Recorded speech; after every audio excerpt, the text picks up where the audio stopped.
Hey everyone, I've now watched the 10th episode of Voltron Legendary Defenders 7th season, Heart of the Lion. Start off with a mixture of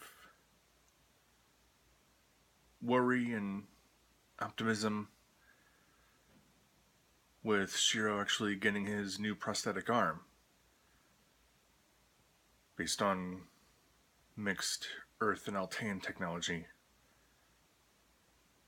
And I'm wondering if this is kind of intentional, that he's now further mirroring Sendak, and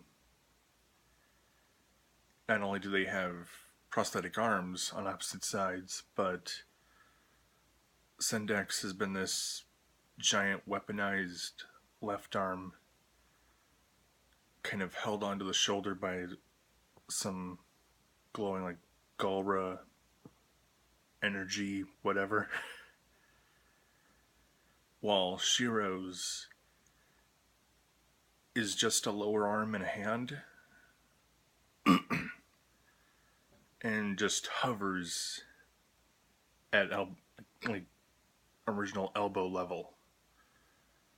It can still bend through normal human flexibility, but between the little shoulder piece,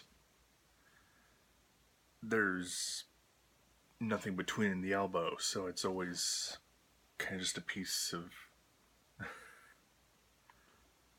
floating around, resting or doing dexterous work or what have you.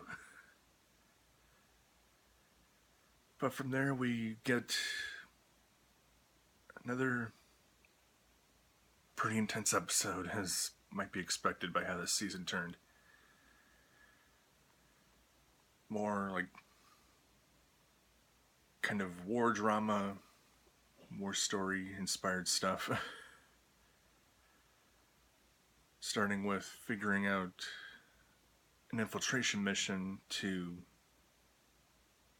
actually uncover what the 6 installations around the planet are actually being used to build.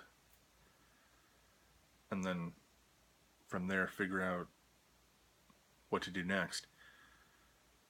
So we get a fun scene of a 2-team mission, both integrating Paladins and Garrison, with Cosmo also there for useful short-range teleportation,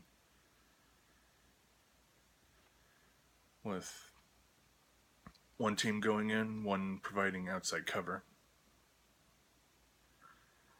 And from there we find out that Sendex forces have forced the construction of 6 Zyforge cannon superweapons, which we first saw a few seasons back.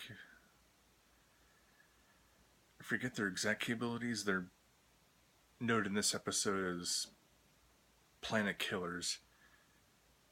And back in their original appearances, I think they even had like interstellar range, maybe even intergalactic, when fully powered up.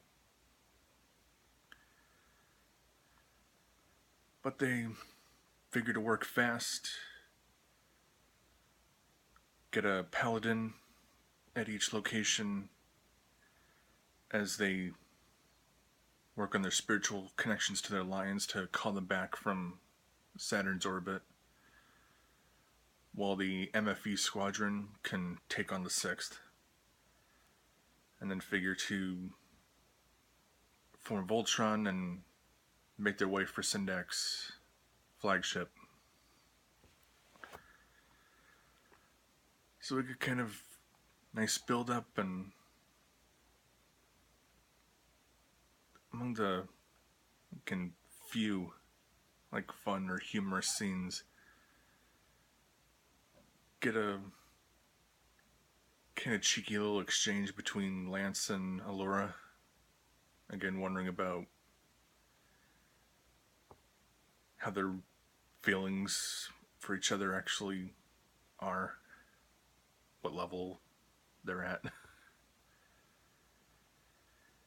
I don't think I mentioned it yet, but to now get to it, Veronica, the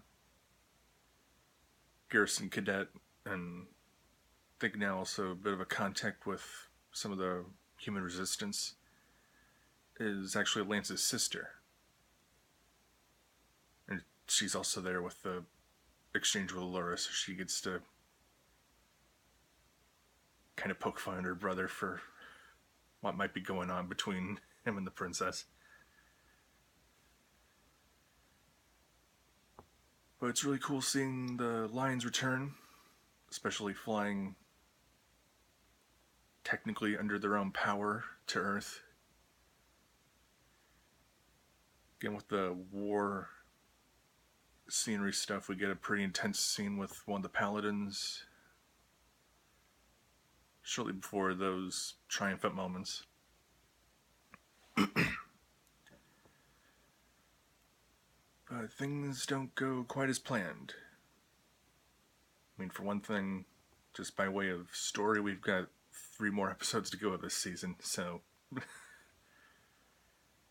they can't have a straight ahead win at this point. And towards the end, it can catch the viewer quite by surprise, because it sure did me.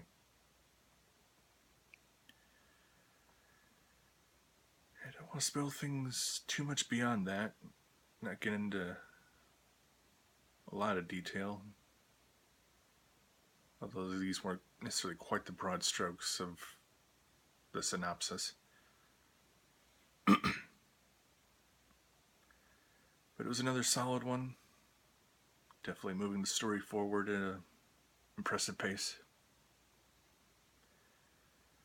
So I'll see you at the next one with episode 63.